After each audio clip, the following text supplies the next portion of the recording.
So guys, dahil galing na nga pala ako sa acid ko, hindi na masakit yung tiyan ko, pwede na ulit ako kumain ng kung ano-ano. Kapag kumain ako nito guys, magiging sundalo na ako. So guys, ito na nga pala ang MRE ko. Wow, daming laman guys oh. Siguro mga ano to, kalating kilo. Daming laman. Kutsara. Ba ano to? Guys, ito pala yung ano, parang microwave. Ah, ang galing. Chocolate. Ibig sabihin guys, healthy. Ba? Ano to? White bread. Snack bread. Basta tinapay. Kaya para mga macho yung mga sundalo kasi ito yung mga kinakain nila. Strawberry jam. Chunky peanut butter. Tapos ano to ba? Beverages. Basta inumin. May bimpo pa. Iodized salt. Oh, tissue nga. Dami pa laman nito guys. Tignan nyo. Tapos ito pa guys, tignan nyo yung pangalan. Patriotic sugar cookies. Kapag kumain ka nito, magiging makabansa ka. Zapol sauce. Ang ingredients niya, apple, sugar, maltodextrin, ascorbic acid. Siya bawal to sa akin guys kasi acidic ako pero for the content. Tapos ito yung last. Siguro ito na yung pinakaulam. Ay, yung mga construction naman dyan sobrang haba. Butin lang guys, nakapag grade 2 ako. Babasahin ko lang.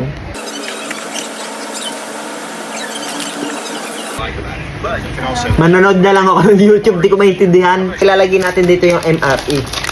Ayan. Tapos lalagyan daw to ng tubig. Ayan. Yan guys, lalagyan natin ng tubig.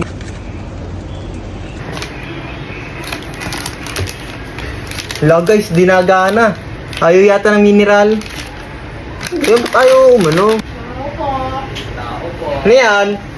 Bakit? Pwede mo manunisip para sa liga. Ayaw. Bao. So guys, 3 minutes nang nakakalipas, di pa rin siya nainit.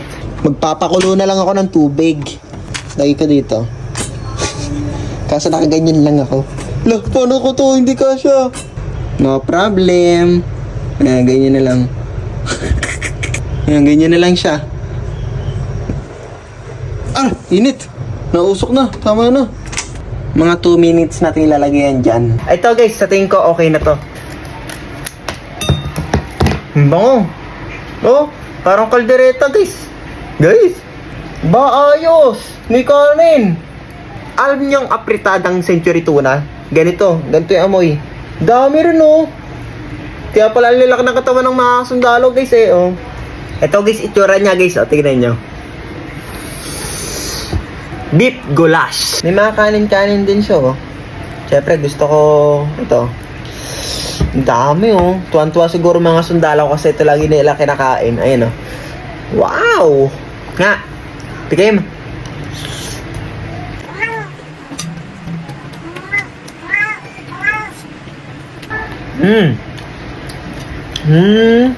Second opinion.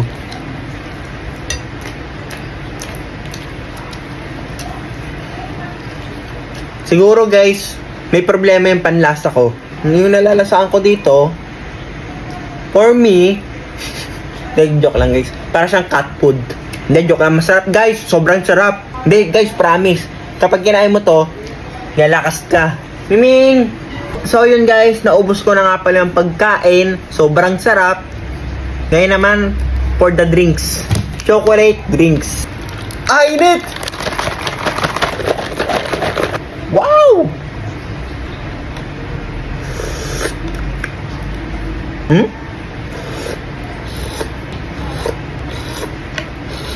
Talagang mapapainom ka nito guys kung wala ka talagang choice. Patriotic sugar cookies.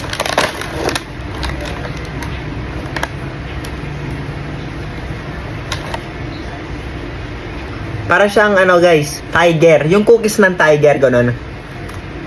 Sarap! Siguro guys, sa lahat ng pwedeng kainin, ito lang yung makakain ko. Next guys, itong apple sauce. Para siyang jamo.